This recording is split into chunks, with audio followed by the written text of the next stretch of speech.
semua, balik lagi sama kami di podcast Mahasiswa Siluman bersama gua Jeffrey Prastover. Dan kali ini kita akan berbincang-bincang sedikit tentang pengalaman menyeramkan selama di gunung bersama teman gua pastinya. Dengan siapa? Dari Owen Rangkuti. Oke, biasa dipanggil Batoy. Oke, Toy, lu emang suka naik gunung atau emang pecinta alam atau emang lu punya komunitas sendiri atau gimana? Mungkin kalau disebut pecinta alam terlalu wah banget. Cuman penikmat aja sih. Oke. Cuman ya nggak sering-sering juga, kadang-kadang aja. Cuman memang udah beberapa lah. Oke. Lu tinggal di mana dan lu mau menceritakan pengalaman lu yang di gunung apa? Kalau untuk tinggal, gue domisili di Cibinong Bogor. Kalau untuk cerita pengalaman gue yang sedikit ada kejanggalan-kejanggalannya, mungkin gue ceritakan yang di Gunung Prau. Gunung Prau? Yes. Di mana tuh? Di Wonosobo, Jawa Tengah ya? Yes. Oke. Kita akan berbincang sedikit tentang pengalaman teman kita. Semoga di sini banyak yang bisa kita ambil, entah positifnya atau apapun yang teman-teman pengen ambil. Juga kita pengen terima kasih untuk tempat Kopi Kulo Muda yang sudah menyediakan tempat, dan ini ceritanya. Jadi awalnya itu kan gue mau naik 4 orang nih. Nah tadinya banyak, cuman yang jadi kan 4 orang. Oke. Gue naik 4 orang itu, gue sama kawan gue, dan kawan gue bawa pasangan dan gue pun bawa pasangan. Nah, sebenarnya yang gue aneh itu gini, jadi sebelum berangkat pun gue di rumah pun gue udah ngalamin kejanggalan yang menurut gue itu gak logis. Jadi itu H-2 gue mau berangkat, dompet gue kan di jok motor ya, dan kunci itu di gue. Itu pas gue mau beli sesuatu, mau belanja buat logistik gitu kan, gue buka jok, itu dompetnya ada, cuman uangnya udah nggak ada. Sedangkan kunci motor di gue, nggak masuk akal dong. Kayak kalau hilang, misalkan mau hilang juga harus buka kunci motor dulu kan. Sudah kunci di gue, dan dari situ gue jalan nih. Akhirnya gue jalan dari rumah itu sekitar sore hari jam 4 sore. Jam 4 gue berangkat dari rumah. Kebetulan rumah gue kan di Cibinong, gue naik dari Kampung Rambutan. Jadi dari Cibinong ke Kampung Rambutan, nyampe Kampung Rambutan itu jam 8 malam. Jadi pas gue sampai itu ada orang yang ngomong kayak gini. Pertama, Mas ini bis terakhir. Dan mau nggak mau, gue naik. Kan gue ngomong tujuan saya ke terminal Mendolo Wonosobo. Gue bilang kayak gitu. Oh iya ini betul, tapi bis terakhir kata dia. Jadi pas gue berangkat dari Kampung Rambutan itu udah gokil deh. Itu baru sampai Purwokerto gue diturunin. Yang gue bikin keselnya gini, kenapa harus nurunin gue di tengah hutan? Jadi nggak di terminal atau apa gitu, biar gue bisa nyambung lagi gitu. Ini di tengah hutan gue bener-bener diturunin. Gue sempet cekcok dulu kan sama supirnya. Akhirnya gue nunggu di tengah hutan itu hampir sejam. Gue nunggu dapat bis lagi. Akhirnya gue terus ke Mendolo. Nah awalnya gini, jadi pas gue nyampe ke Mendolo, si pasangan gue ini ternyata head. Okay. Padahal dari rumah nggak head. Head, dan gue ngomong dong sama temen gue, Dong kata gue, cewek gue head nih, gue bilang kayak gitu kan. Kalau lu mau naik, gue nunggu di sini aja deh, lu pada naik aja, gue nunggu di sini nggak apa-apa, gue bilang. Karena dia juga nggak mau naik, cuma berdua pasangannya, jangan itulah Dul, udah ayo kita naik aja, kita hadapin bareng-bareng, katanya gitu. Oh berarti lu nekat tuh langsung? Nekat. Dengan posisi cewek lu tuh head. Yes. Okay. Nekat, mau nggak mau. Jadi gue pikirnya, ya gue sih nggak mikir gue udah jauh-jauh nggak jadi naik ya, gue nggak mikir. Maksud gue kalau emang taruhnya nggak jadi, ya mungkin bukan waktunya saat itu gitu, bisa nanti next time gitu. Cuma karena temen gue ngomong gitu, ya udahlah, gue juga nekat berangkat. Kami berangkat itu jam 10 siang. Kami start dari Mendolo. Nyampe di base camp itu sekitar jam 11 atau setengah 12 gitu lah. Nah itu kita nggak lama di base camp, langsung. Jadi di base camp itu cuma kita ngurus nasi terus langsung cabut lagi, langsung berangkat lagi. Ketika dari awal berangkat juga udah aneh sih. Kebetulan kan naik lewat Kali Lembu. Via Kali Lembu. Via Kali Lembu. Jadi Kali Lembu itu kalau menurut temen gue sih, kata temen gue ya jalur paling enak lah, paling santai, dan itu dekat juga kan. Gue jalan biasa, bercanda gitu jalan. Nah itu hujan, nggak lama gue naik itu hujan gede. Kami tetap jalan, kami lanjutin terus jalan.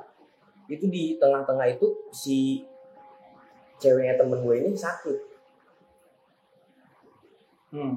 Itu baru sampai pos 2 atau pos 2 deh, baru sampai pos 2 sakit.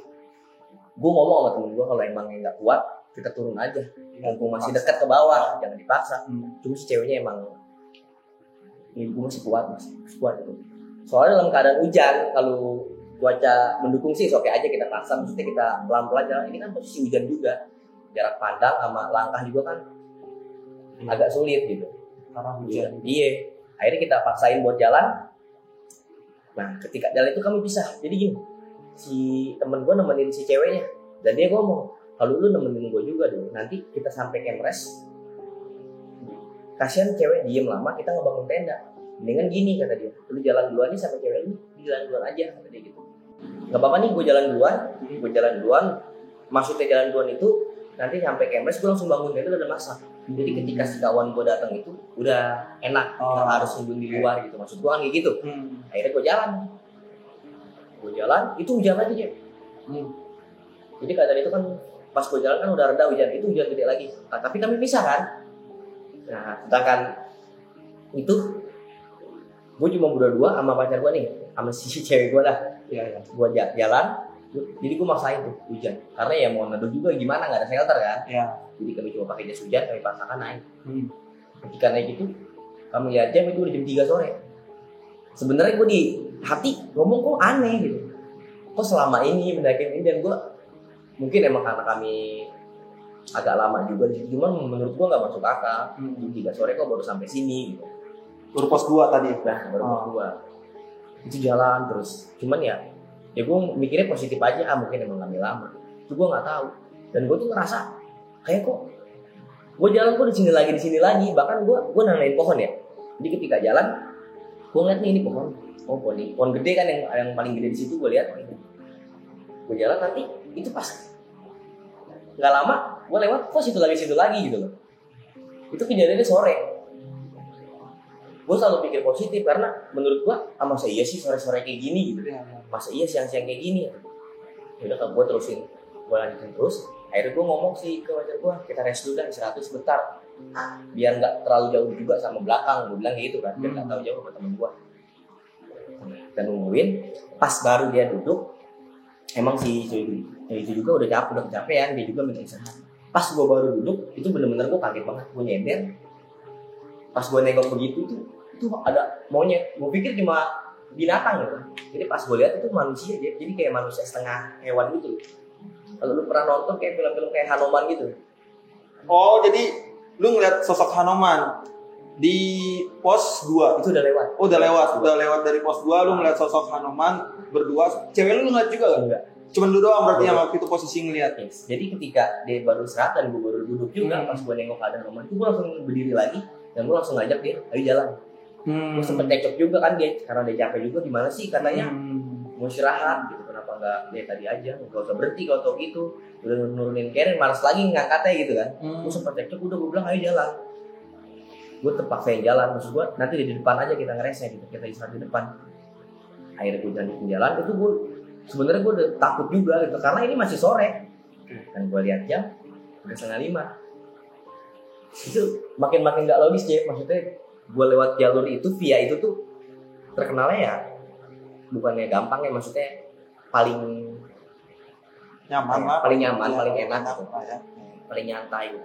Tapi kok bisa sampai segini, sedangkan tadi gue kayak ngerasa dari pos 2 itu kan gue lihat jam 10 ya start. Enggak, pas dari pos 2 itu kan maksudnya ke 4:30 itu jauh banget ya. Iya kan, jadi kata gue kok lama banget, gue kemana gitu. Nah disitu kalau gue ngeliat burung. Akhirnya gue mutusin abis ngeliat Hanuman, gue gak bisa pisah. Jadi mau gak mau gue harus stay tungguin temen gue nih. Gue harus stres, gue tungguin temen gue gak mau, maksudnya takutnya temen gue kenapa-napa, sedangkan dia lagi bawa ceweknya yang lagi kurang sehat gitu kan. Akhirnya gue stay, gue tungguin temen gue. Itu gue nunggu ada sejam sampai emang dingin banget kan, keadaan hujan juga. Gue nungguin, ketemu kurang lebih sejam gue nungguin ketemu.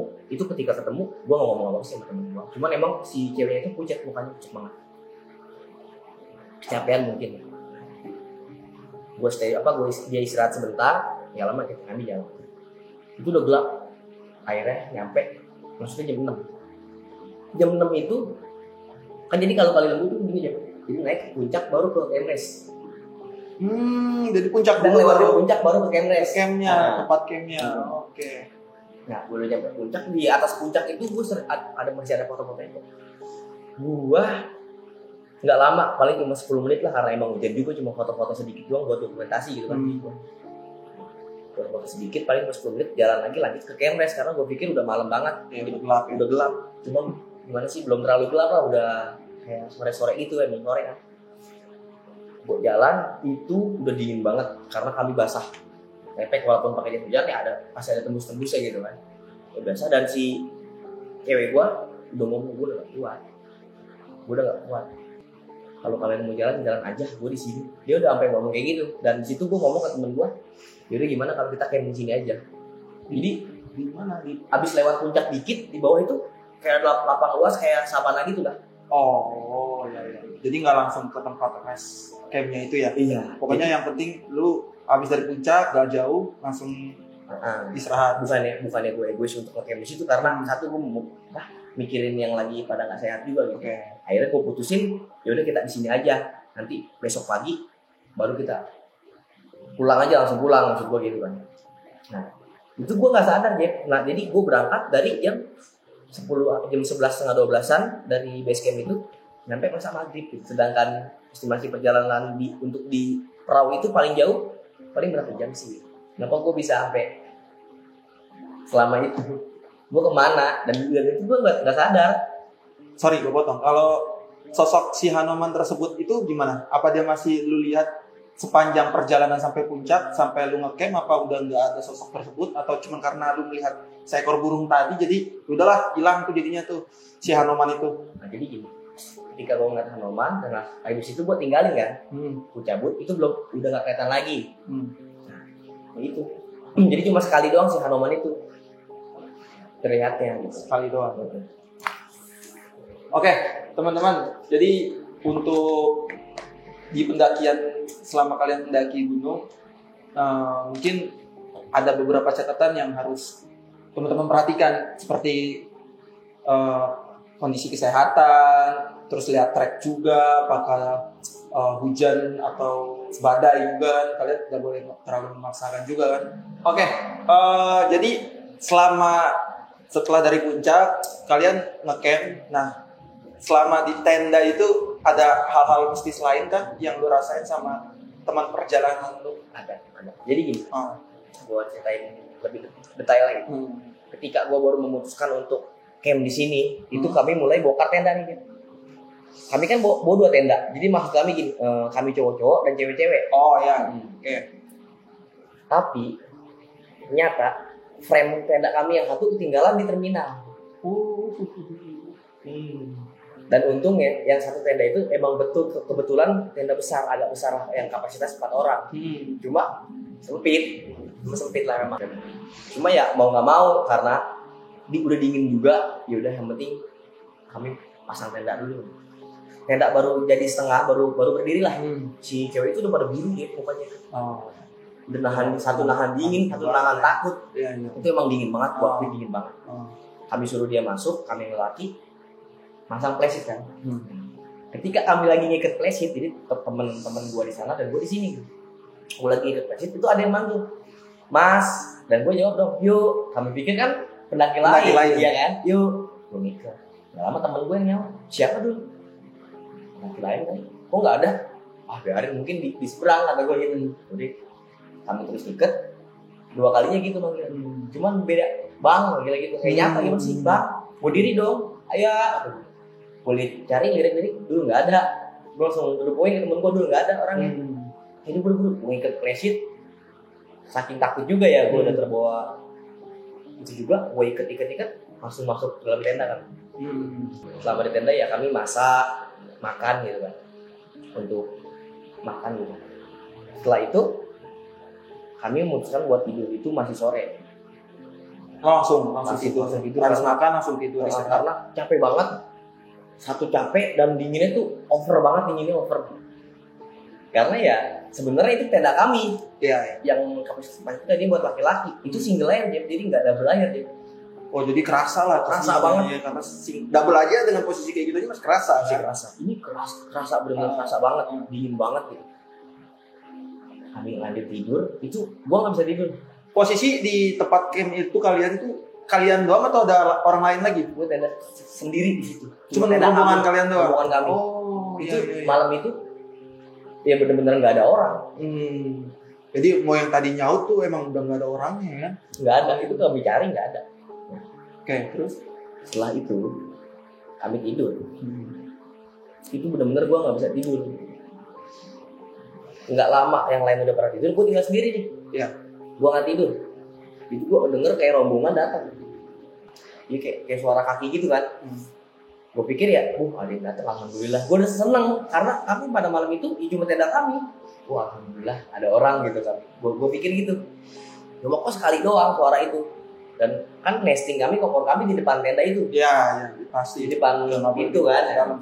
Itu kayak ada yang nendang sih, prang gitu. Bangun dong semua yang dalam tenda, nanya. Terutama ya si pasangan gue nanya, itu apaan? Dan gue cuma ngomong, itu babi. Padahal ya sepengetahuan gue ya di situ nggak ada babi gitu kan. Cuma gue untuk bikin dia tenang gitu, yang lain bertenang ya gue cuma ngomong kayak itu mah babi balik, gue bilang gitu kan. Oh yaudah tidur lagi. Itu nggak lama itu dari situ dan gue baru mau tidur, itu tenda gue ada suara yang ngider gitu. Ngelilingi tenda gue, suara kaki gitu.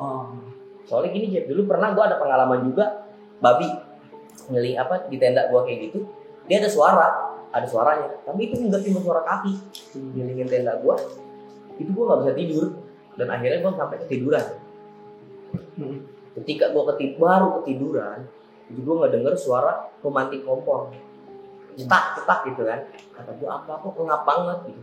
Pas gue bangun, gak tahu sih temen sekawan gue lagi masak air karena ceweknya, gue nggak tahu itu hipo apa bukan, itu cewek udah biru semua gitu.